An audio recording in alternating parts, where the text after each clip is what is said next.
Gênesis capítulo 1, versículos 27 e 28, capítulo 2, versículo 18 e versículo 24. Não vamos pregar sobre casamento hoje, tá?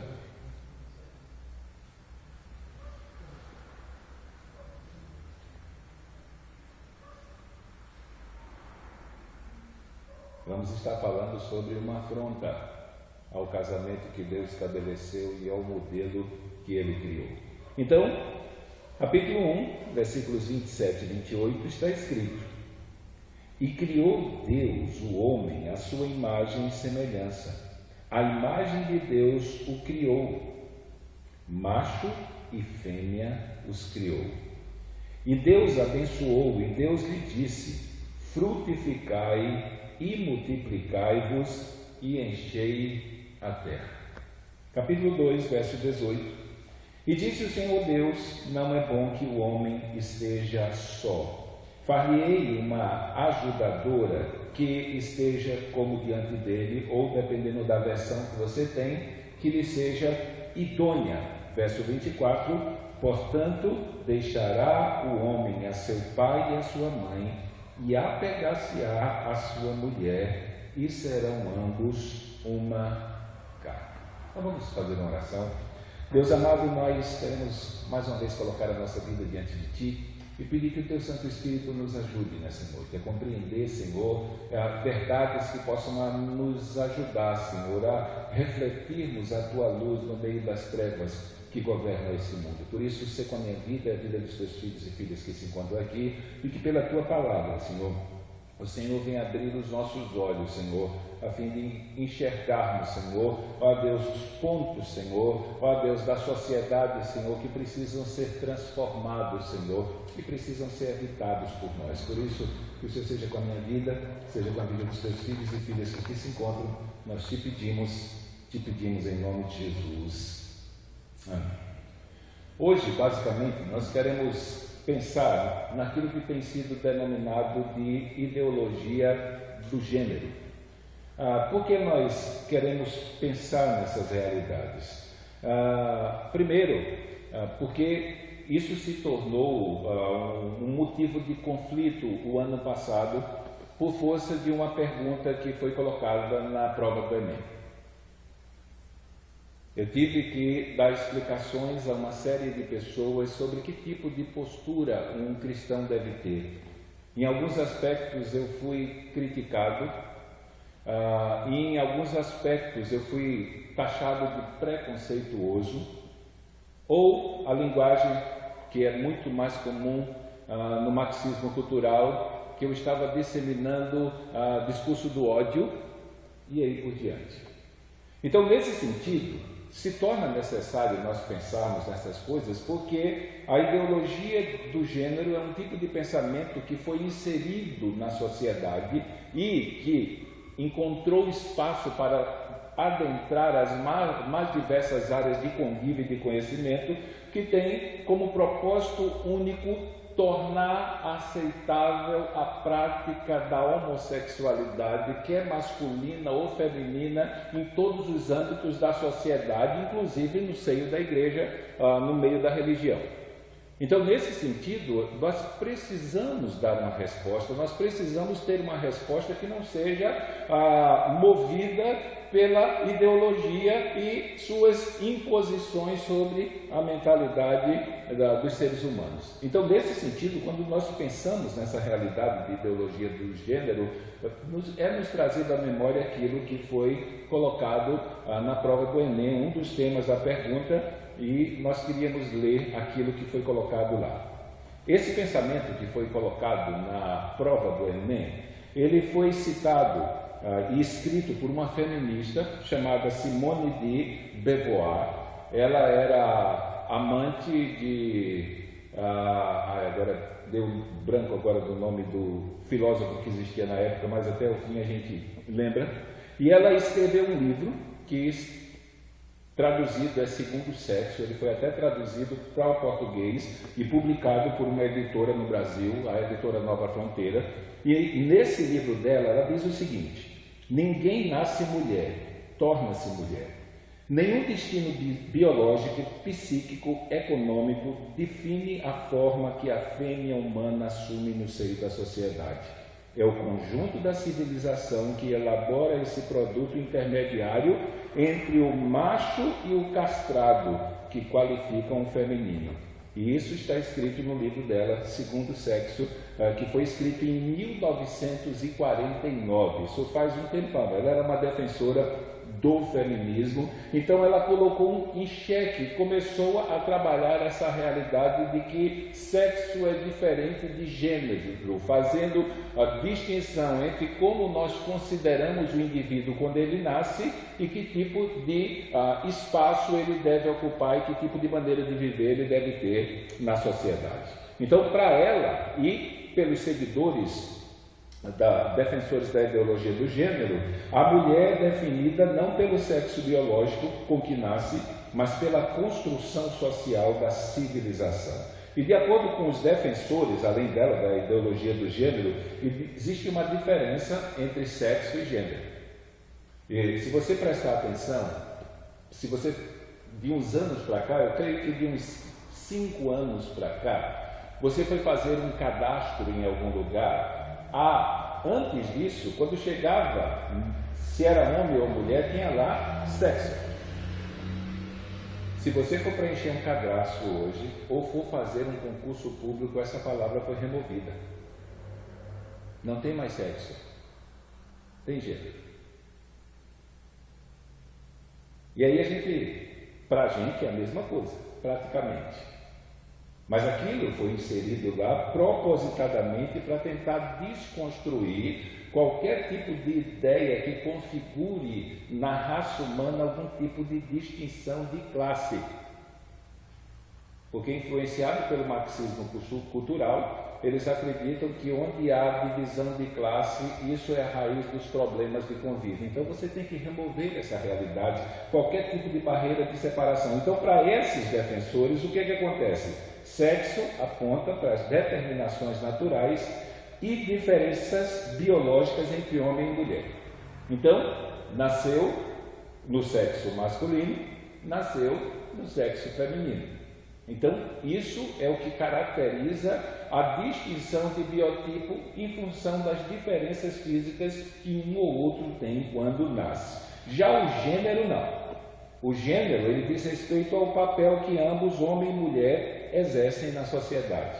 Então, é um tipo de papel que define como o ser humano opta e decide viver na sociedade, que vai definir o gênero que ele quer seguir. Para você ter uma ideia, segundo os defensores da ideologia de gênero, não existe só 3, não é?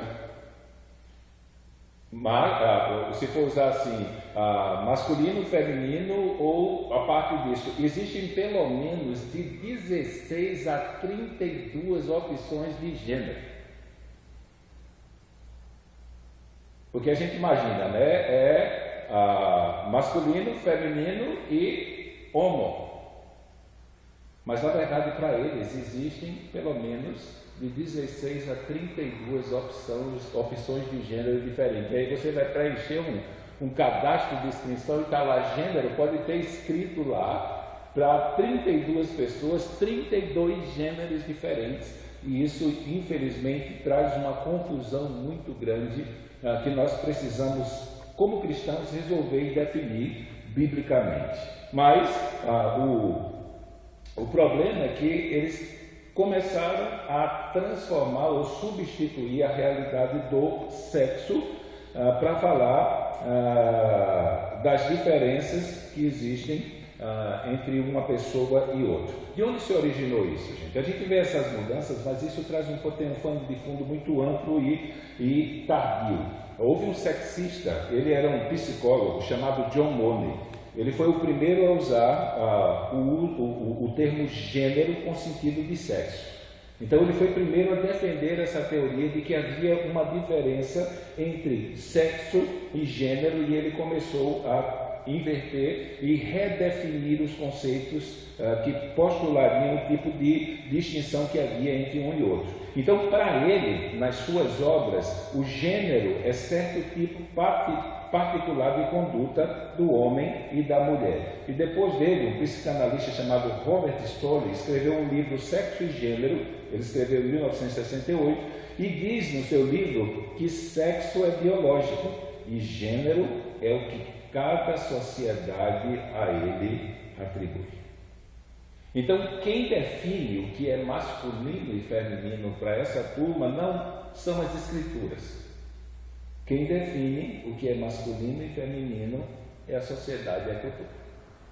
Então, para eles, masculino e feminino são apenas papéis definidos por cada sociedade. Então, nesse sentido, se são apenas papéis que foram definidos pela sociedade e você não herda isso quando nasce, então uma pessoa que nasceu no sexo masculino, nasceu como homem, ele pode optar em viver como se fosse feminino, porque na verdade isso faz parte da mudança da cultura, faz parte daquilo que foi estabelecido como conveniente no contexto social. Então não importa que tipo de sexo você teve ao nascer, você pode decidir ser o que você quiser no estilo de vida que você optar. E nesse sentido, o sexo masculino é o mais atacado. Eu estava falando para quem esteve lá no casamento da Liz, que hoje nós carecemos. Eu tenho filha mulher e tenho um filho homem. E aí, eu conversando com minha filha, disse: olha filha, está difícil arrumar homem para casar. Porque os homens hoje não querem ser mais homens e as mulheres não querem ser mais mulheres.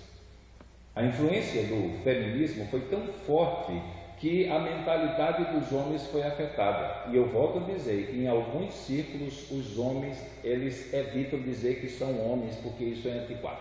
E isso pode causar algum tipo de constrangimento, mas diretamente é a figura masculina que tem sido atacada. Porque a ideia do movimento feminista, quando foi inserido, é que o papel que foi definido pela mulher é uma imposição dos homens.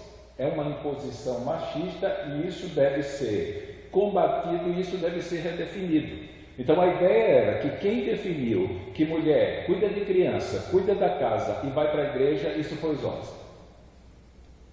Então as mulheres de mentalidade mais abertas, elas não devem aceitar esse tipo de imposição e devem tratar esse tipo de sistema de vida como se fosse uma escravidão.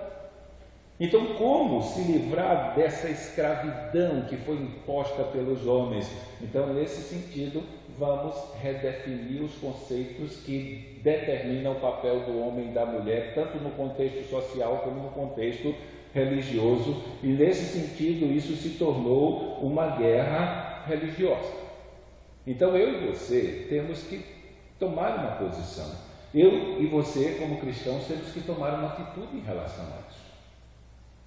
Temos que dar uma resposta à sociedade em relação àquilo que eles estão querendo impor sobre nós, porque dá para notar que eles são poucos, mas fazem muito barulho. Imagine, numa nação como a nossa, temos entre 205 e 210 milhões de habitantes. Está oscilando nesse intermédio assim, está nessa faixa. Desses 210 milhões de habitantes, nós, pelo menos pela última expectativa que eu vi, não temos 10 milhões de homossexuais.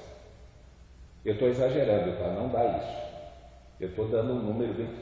Mas parece que eles são os 200 milhões e nós somos os 10.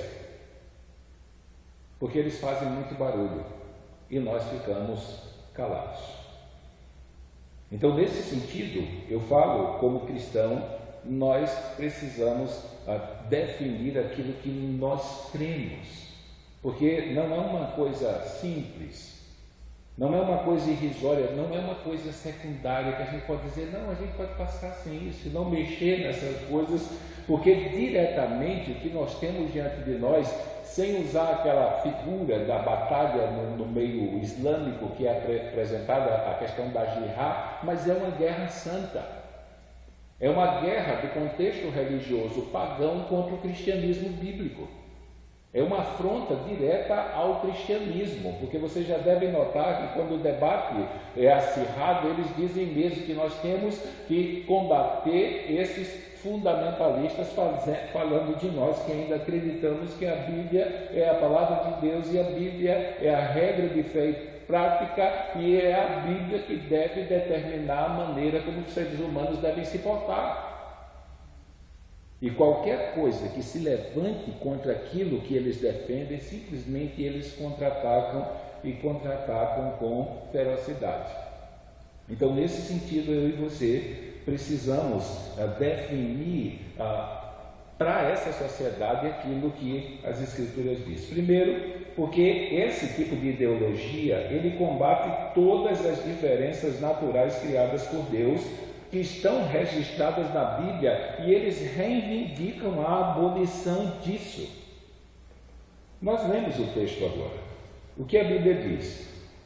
1:26, e disse Deus: façamos o homem à nossa imagem, conforme a nossa semelhança, e domine ele sobre os peixes, e aí ele estabelece a função de governo. No 27 ele vai dizer: e criou Deus o homem à sua imagem, a imagem de Deus os criou, macho e fêmea.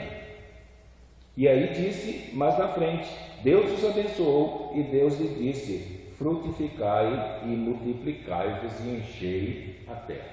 Eu gostei muito de uma postagem que o Dedê colocou, eu acho que foi tu, sobre o Adão e o Ildo. E esse tipo de ideia, ele foi a argumentação que um juiz evangélico, ele assumiu a vara de justiça de uma cidade aqui em Minas Gerais, e a primeira coisa que ele fez foi cancelar os casamentos homossexuais. E ele cancelou, não com base nas Escrituras, mas com base na Constituição. Eu tive que dar uma palestra agora, o mês passado, aqui no colégio, e eu fui com a Constituição, a fim de que eles não me acusassem de religioso preconceituoso. Me chamaram para dar uma palavra no Dia da Família para os pais, e eu fui, e eu levei a Constituição, e o artigo da Constituição que determina aquilo que é considerado casamento e família no Brasil. E eu acho interessante que na Constituição é definido família como a união de um homem com uma mulher. É definido o casamento como a união de um homem com uma mulher. Logo, qualquer tipo de união que não é com um homem e uma mulher não é considerado casamento e nem tampouco família. Motivo: na Constituição diz que a união de um homem com a mulher constitui-se a célula, vou usar uma expressão mais normal, a célula de onde procede a sociedade. O que é que ele quer dizer com isso? Que só existe sociedade porque se uniu um homem e uma mulher em matrimônio e constituiu uma família. E não usando, talvez se esse juiz tivesse visto a postagem do bebê, ele teria usado ela. Mas ele disse: vamos fazer uma coisa, para você saber o que eu estou dizendo. Pegue, e ele estava com a certidão que ele havia no lado de casamento na mão, e disse: pegue esses casais que se casaram aqui. Casais dessas pares, né? Porque casal é de homem e mulher, não existe casal de homem com homem e mulher com mulher. Existe par.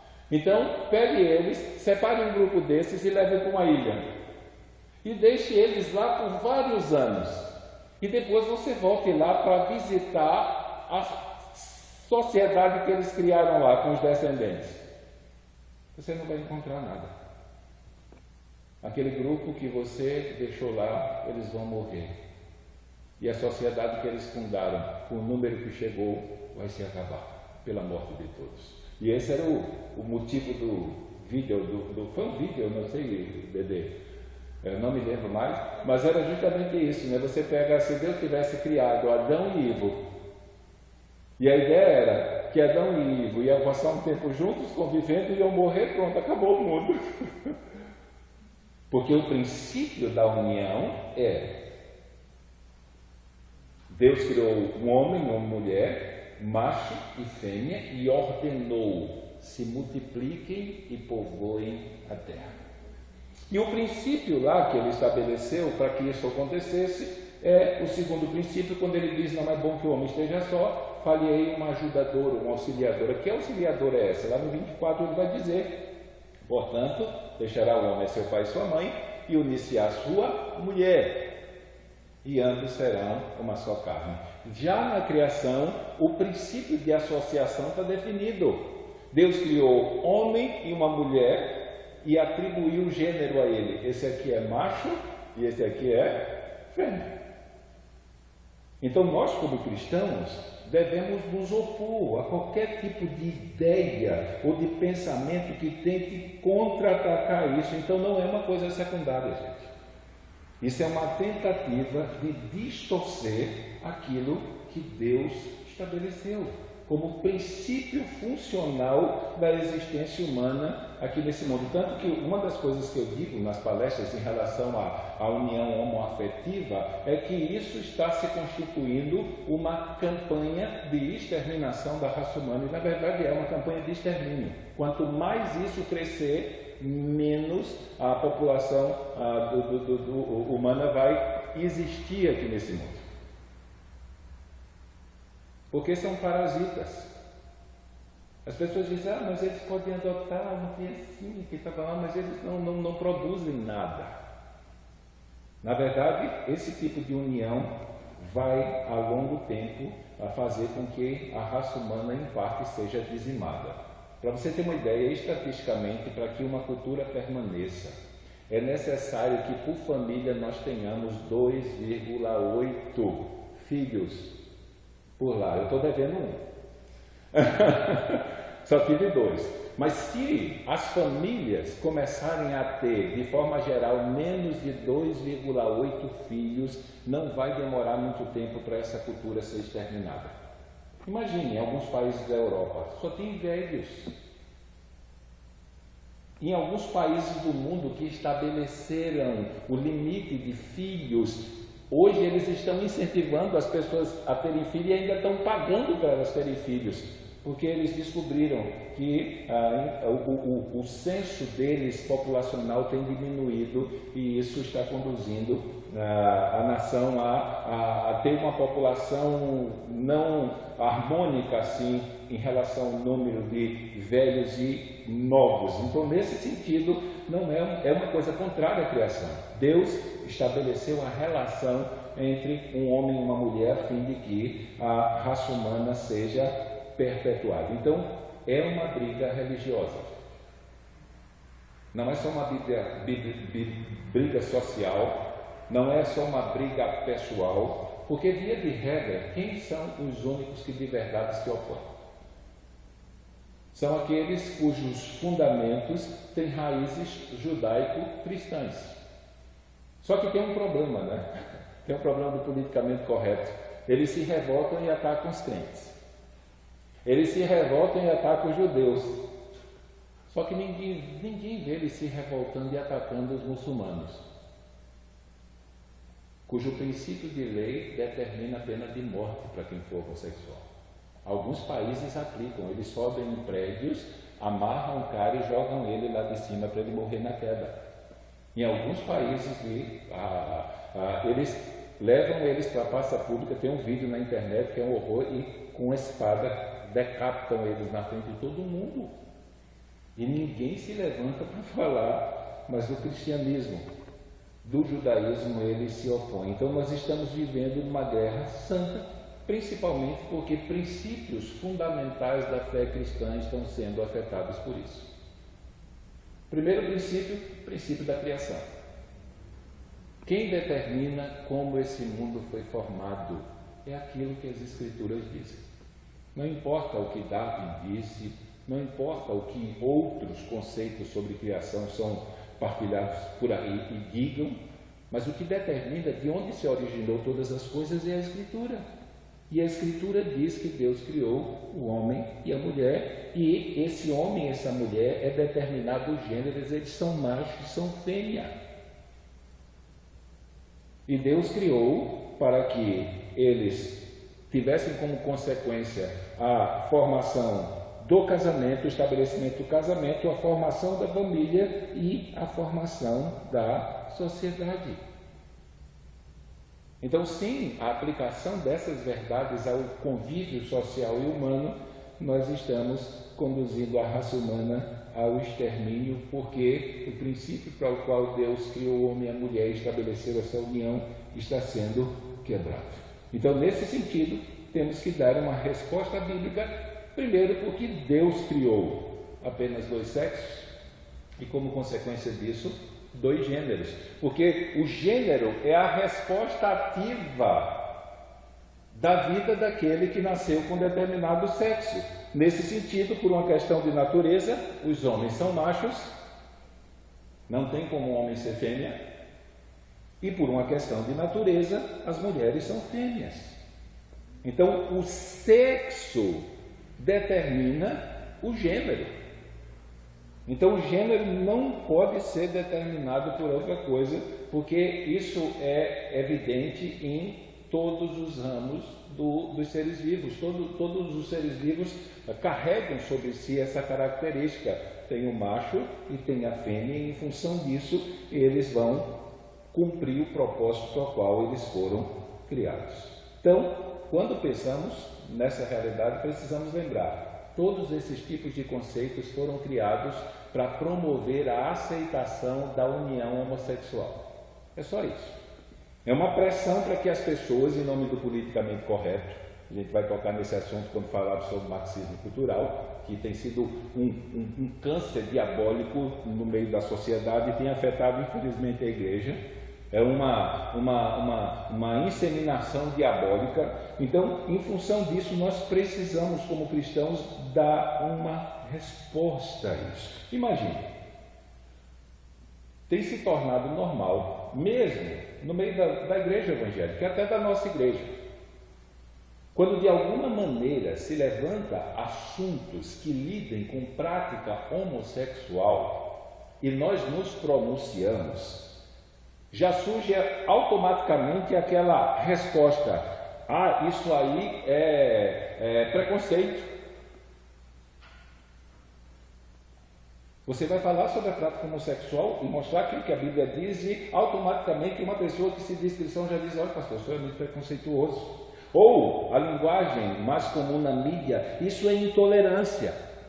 Qualquer discurso que seja contrário a esse tipo de prática é chamado de discurso do ódio, é chamado de tabu, de ignorância ou qualquer outra coisa. Então, as pessoas, para não serem taxadas dessa maneira, elas simplesmente se omitem. Eu me lembro de uma reportagem que a gente viu, e a pergunta era: o que é que você acha da prática homossexual, dos homossexuais? Não acho nada, né? É importante dizer que as pessoas se amam, E aí a segunda pergunta é: e você gostaria de ter um filho homossexual? Não. Eu fiquei capaz de dizer, contanto que as pessoas se amem, que tal, é complicado, porque as pessoas, na sua grande maioria, que discursam um apoio, entre aspas, elas fazem isso para que eles não sejam taxados de intolerantes, de discurso do ódio, de preconceituosos ou de ignorantes. Eles se omitem para não serem, de alguma maneira, confrontados com isso. Então, é a tentativa de escapar do julgamento da sociedade e da cultura. Só que, como cristãos, nós não perguntamos para a sociedade e para a cultura o que nós achamos acerca disso. Nós perguntamos à Bíblia. Não é a sociedade nem a cultura que determina aquilo que nós cremos, principalmente num campo que diretamente está afrontando e distorcendo o ensinamento claro das Escrituras. Tanto que eles agora criaram a Bíblia deles, né? A Bíblia é anti-homofóbica, não veio com esse nome. Também não veio com o nome Bíblia gay. Então, se você vai comprar uma Bíblia nova e por acaso achar na prateleira uma Bíblia chamada Graça sobre Graça, não compre. Não é uma graça bíblica que tem ali. Então, eles reeditaram os textos que eles consideram homofóbicos. E nesse sentido, eles estão chamando Deus de homofóbico. Então, nós temos que ter muito cuidado. Então, a nossa pergunta é: o que Deus diz na Bíblia sobre a prática homossexual? A nossa resposta para a sociedade deve ser essa. A Bíblia é imparcial e tolerante nessa área das preferências sexuais. A Bíblia fica em cima do muro, não diz nem sim nem não, se Deus gosta ou não gosta, ou se pode ou não pode. A Bíblia é imparcial e tolerante nessas áreas, ou ela simplesmente dita o que deve ser a nossa vida e conduta? O homossexualismo é algo normal, ou, usando um termo bem comum nas Escrituras, o Deus abomina? Abominável é algo que é detestado. Então pense numa coisa que você detesta. É algo abominável. E nesse sentido, a abominação é uma palavra usada comumente nas Escrituras para lidar com esses assuntos. Então, problema, em suma de tudo isso, principalmente da nossa era, constitui-se a figura do casamento. Então, quando nós pensamos no casamento numa perspectiva bíblica, o padrão que Deus estabeleceu, principalmente na prática do relacionamento sexual, na prática da sexualidade, foi justamente a união entre um homem e uma mulher no ambiente do casamento. Então, o sexo é uma coisa que existe para o casamento. E pensando em casamento, no casamento sendo configurado como a união de um homem com uma mulher. Então, nesse sentido, nós, biblicamente, só temos duas opções em relação a um relacionamento de intimidade com outra pessoa. Esse relacionamento tem que ser heterossexual, deve ser mantido entre um homem e uma mulher, e se chegar à esfera do casamento, um relacionamento monogâmico. Então, o homem não pode ter mais de duas mulheres, mais de uma mulher. Ele não pode casar com 2, 3, 4, 5. Isso nem na lei, a lei permite. Embora está havendo algumas brechas que estão sendo inseridas anticonstitucionalmente para definir esse tipo de coisa no Brasil, né? Como foi aprovada a união estável de um homem com homem, uma mulher com mulher, eles atropelaram a Constituição. Foi um tipo de lei assinada, uma de interpretação que infringiu a Constituição e passou por cima da carta maior do que diz respeito à lei no Brasil.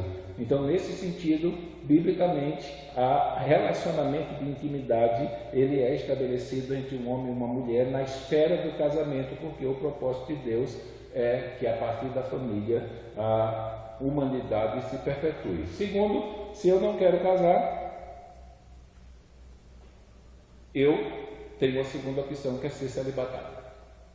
E quando a gente pensa em celibatário, não devemos pensar somente em não casar, mas também não namorar, nem manter nenhum tipo de relacionamento de intimidade que estabeleça um convívio com o outro, porque isso aí não é celibato, isso é falta de caráter.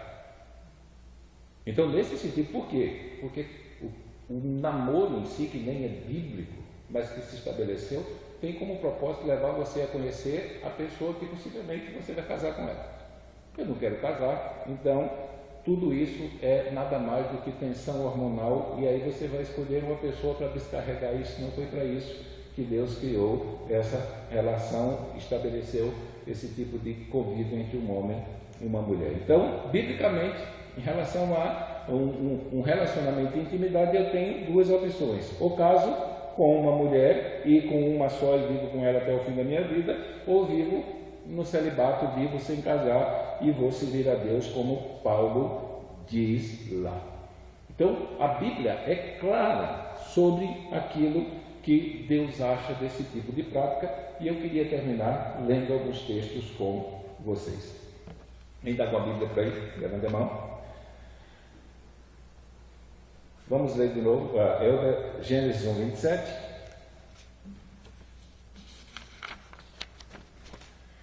Valéria, Levítico 18, 22. Esse aqui foi arrancado pela graça sobre graça. Depois vem Deuteronômio 22, 5.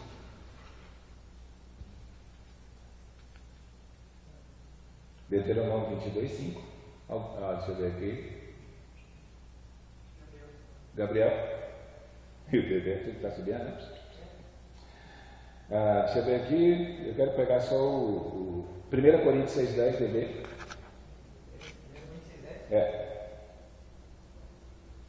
Eu não sei como é o nome da. Cecília. 1 Timóteo 1,10.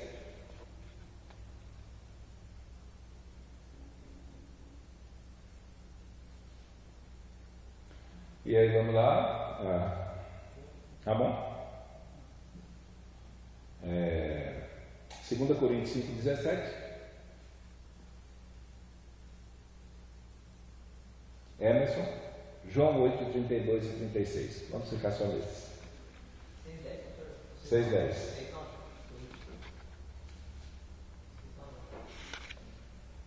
6,9.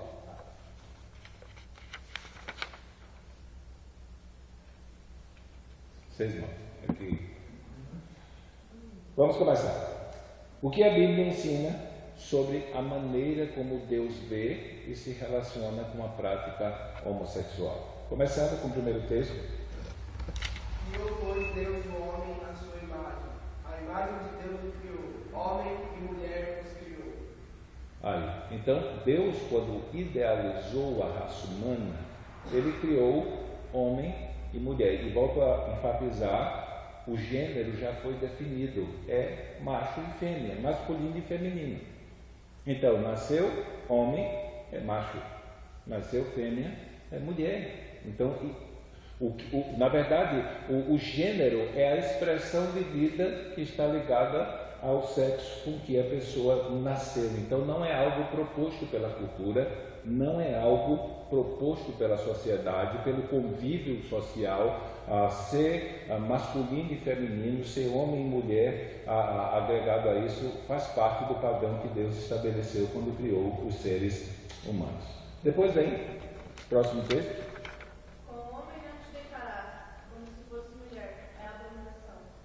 Abominação significa algo detestável. Então pense numa coisa que Deus detesta. É que um homem se deite com outro como se fosse mulher ou vice-versa. Se bem que, possivelmente por uma questão de expressão cultural, não tem como uma mulher deitar com uma mulher. Não tem. Eles inventam, mas não tem. Depois vem o texto de Deuteronômio 22:5. Eu dei ou pulei? Não haverá traje de homem na mulher, e nem vestirá o homem roupa de mulher, porque qualquer que faz isso, a abominação é o Senhor teu Deus. A questão não está no traje, está na atitude. Então, na verdade, ele está dizendo a mesma coisa. Infelizmente, algumas pessoas retiram isso aqui do contexto e tentam. Quem sofre mais são as mulheres, né? Hoje, por força da influência da ideologia de gênero, nós tivemos um problema agora há pouco no Rio de Janeiro, quando o colégio obrigou os rapazes a irem de saia para o colégio. Isso é uma coisa complicada e deu um problema muito sério, mas é justamente essa tentativa de desconstruir o padrão que Deus estabeleceu. Então aqui o que está em evidência é a prática ou a inclinação para a homossexualidade. Não é só uma questão de roupa. Imagina, se você pensa nos tempos bíblicos e no tempo de Jesus, todo mundo usava um vestido. O que diferenciava em parte era a faixa que se usava aqui. Então a faixa das mulheres era diferente das dos homens. Fora isso, era um vestido, era uma bata que era usada até embaixo e não tinha calça comprida para distinguir essas coisas todas. Mas a ênfase aqui é no caráter que é expresso no comportamento. 1 Coríntios capítulo 6. Vocês não sabem que os perversos não enganam de Deus? Não se deixem enganar. Nem imorais, nem idólatras, nem adúlteros, nem homossexuais passivos ou altivos, nem ladrões, nem avarentos, nem alcoólatras, nem caluniadores, nem trapaceiros herdarão o reino de Deus. Então, nesse texto, Paulo trata o homossexualismo como um problema moral. Não é um problema de escolha humana assim, que é determinado pela cultura. é um problema de desobediência àquilo que Deus estabeleceu como padrão de vida para os seres que Ele criou. E Ele considera o homossexualismo um pecado no mesmo padrão do roubo, da ganância, dos idólatras, dos adúlteros, dos que têm a boca para falar mal dos outros e amaldiçoar. Então, nesse sentido, Ele trata como um pecado, segundo o qual a justiça de Deus aplicada no fim de carreira os levará à perdição eterna e ao lago de fogo. Então, ele não faz distinção, não é uma questão de comportamento social, é uma questão de desobediência ao padrão que Deus estabeleceu. E ele vai dizer isso em 1 Timóteo 1,10 também. Lembrando, só abrindo um parêntese, quando você viu, ele trata de dois tipos de homossexualidade, né? Os efeminados e os sodomitas. Tanto que o nome para homossexualidade na Bíblia aplicado aos sodomitas vem de Sodoma e Gomorra. Então, o sodomita é o que faz o papel de homem e o efeminado é o que faz o papel da mulher. Por que Paulo fez essa distinção aqui? Porque o que faz o papel da mulher é tido como coitado no Império Romano. O Império Romano, a cultura valorizava muito a masculinidade, a virilidade. Então, aquele que fazia papel de mulherzinha era um coitado. E Paulo diz, não faz diferença se ele é um coitado aos olhos da sociedade ou não. Se ele optou em viver dessa maneira e morrer dessa maneira, ele será condenado. Porque ele simplesmente resolveu viver em desobediência ao padrão de Deus. Agora, tem uma notícia boa para eles. O que Paulo está dizendo aqui é que se essa prática for o estilo de vida contínuo, esse estilo de vida levará essa pessoa à perdição. Mas o Evangelho é o poder de Deus para a salvação. Então, já que é um problema moral, pode ser consertado. Já que é uma decisão de viver na prática do pecado, influenciado por uma natureza pecaminosa, então há a possibilidade dessa situação reverter-se se e somente se ele crer no Evangelho de Jesus Cristo. Então, em 2 Coríntios 5,17, texto bastante conhecido, diz: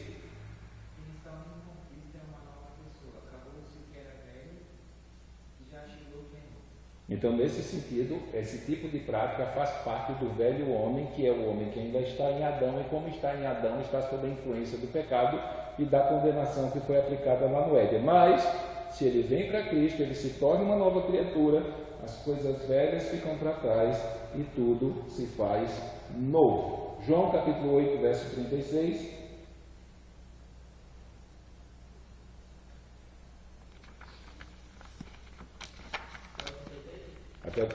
Leu 36. Se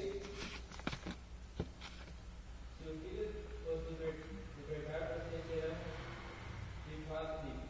Se, pois, o Filho vos libertar, verdadeiramente seis leis livres. E o 36 agora?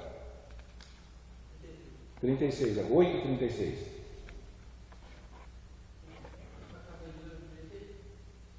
32.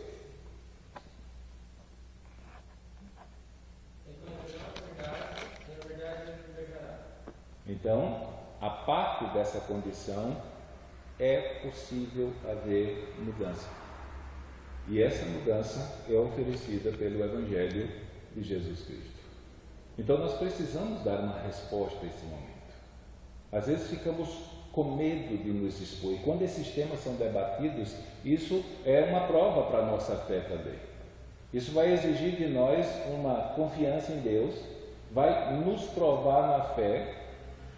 Porque, na verdade, quando a expressão prova da fé é usada, é quando nós somos inseridos num contexto em que a nossa firmeza de confiança naquilo que a Bíblia é e no que ela ensina pode trazer problema para a gente, problema sério. Então, muitas vezes, se toca nesse assunto na escola, nós estamos na sala de aula e ficamos calados. Se toca nesse assunto na faculdade, nós ficamos calados. Porque quando vamos abrir a nossa boca, já dizem, olha, aqui a gente não trata de religião, aqui é ciência. Só que esse problema é um problema de ciência, ou uma distorção do conceito da ciência, mais especificamente do conceito da biologia. Então, tratar da ideologia de gênero e tratar da realidade da distinção que se faz entre homem e mulher e no que diz respeito à questão do sexo e tudo mais, isso é um problema que infringe também conceitos científicos. Mas a parte disso, nós vamos defender a realidade de oposição a esse tipo de ideia porque a Bíblia assim o diz. Então, como cristãos, nós devemos ter uma resposta para essas coisas. Imagine, você está lá, aparece um repórter na sua frente e pergunta, olha, o Everton vai passando lá em Sombrio e o cara, olha, para aí, eu quero te fazer uma pergunta. O que você acha do casamento entre homem, mulher e mulher?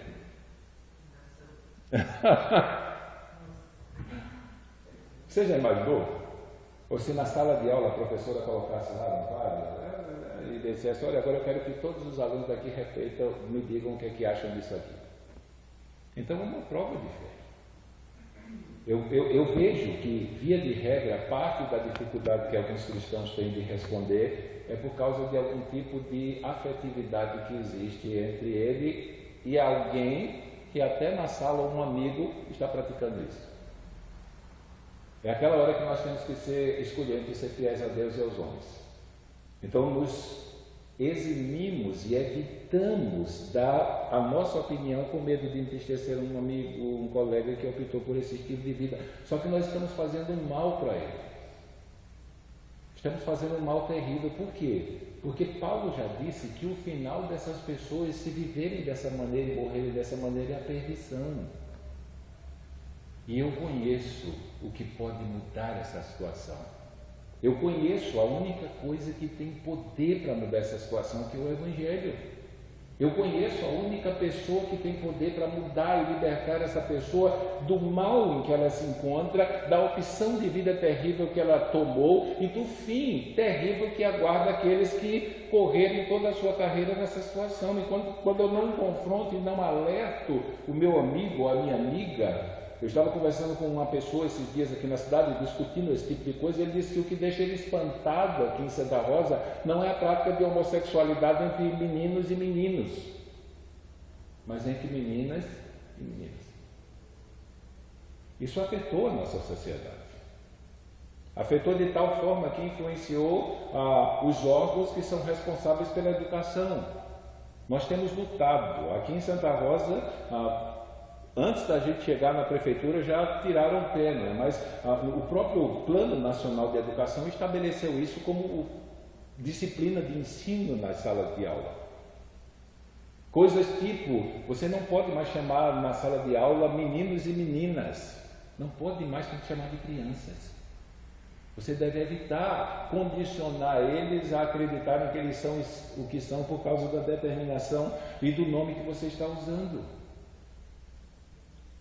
Vamos ter que fazer banheiros coletivos. Não pode ter mais banheiro masculino e feminino, porque nós não podemos impor sobre eles um princípio que vai conduzir e levá-los a tomar uma decisão por nossa causa. Nós não podemos mais ter Dia dos Pais, nem comemorar, nem Dia das Mães na escola. Por quê? Porque existem famílias que não têm pais e mães. Então isso de alguma forma vai constrangê-los. E aí por diante. Então, como cristãos, temos que dar uma resposta. Temos que dar. E a gente sabe que isso está disseminado aí. Eu, particularmente, se eu souber que assim declarado, os meninos não contam, mas se um dia me contarem, olha, o professor ensinou isso na sala de aula, eu vou pegar o carro, vou lá no colégio, vou entrar no gabinete da diretora e ela vai ter que me dar explicações, porque isso foi proibido no Brasil. Não pode ensinar essas coisas em sala de aula. A lei não foi aprovada, foi reprovada. Então a gente tem que estar atento. A gente que é pai, o que se ensina para vocês e vocês com o que vocês ouvem. Porque declaradamente a lavagem cerebral é dada de maneira sutil. Volto a lembrar, quando alguém fala contra a homossexualidade, como você responde? Você que está aqui. Se alguém for bem taxativo e for contra, normalmente o que nós ouvimos é, olha, isso é preconceito. Então, se um jovem, quando a prática homossexual é confrontada e ele responde dizendo que aquela pessoa é preconceituosa, ele já sofreu lavagem cerebral sem notar. Ou se ele fala contra e alguém diz, olha, isso é discurso do ódio, parece que você odeia os homossexuais, ele já sofreu lavagem cerebral sem notar. Ou isso é tabu, ou seja lá o que for, ele já foi contaminado sem perceber. E a gente toca nesses assuntos a fim de que vocês estejam atentos.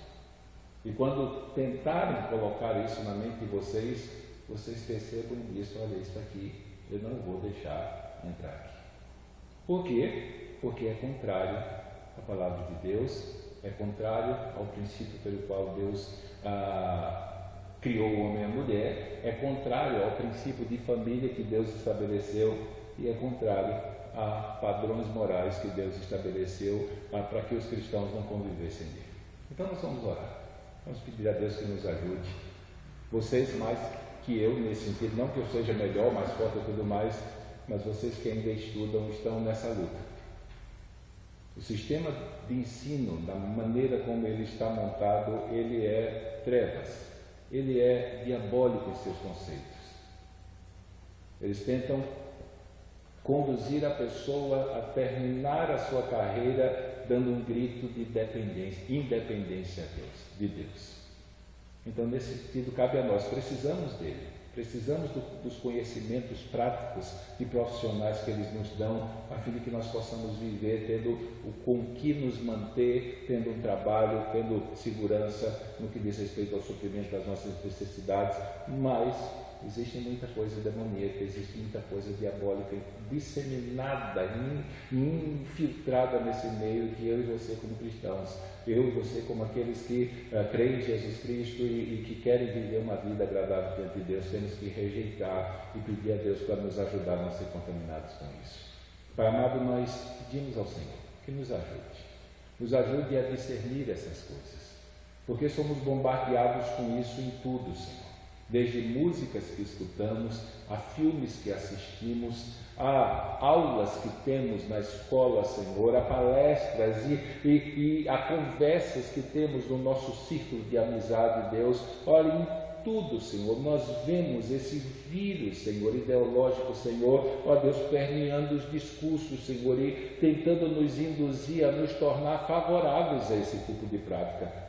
Mas que o Senhor nos ajude, Deus, a ajudar essas pessoas a enxergarem o caminho de trevas em que elas entraram. E mais ainda, que nós sejamos a boca através da qual elas serão alertadas para o triste fim que aguarda elas se elas não se converterem a Ti, Senhor, e aos Teus caminhos. Por isso, que o Senhor venha me ajudar e venha ajudar os Teus filhos, Senhor, ao se depararem com situações como essas.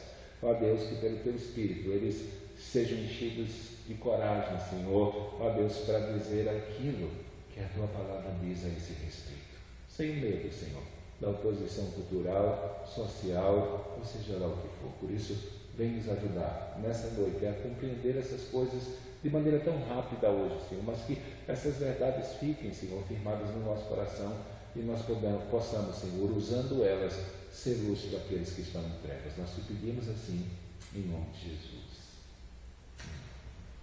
Kleber?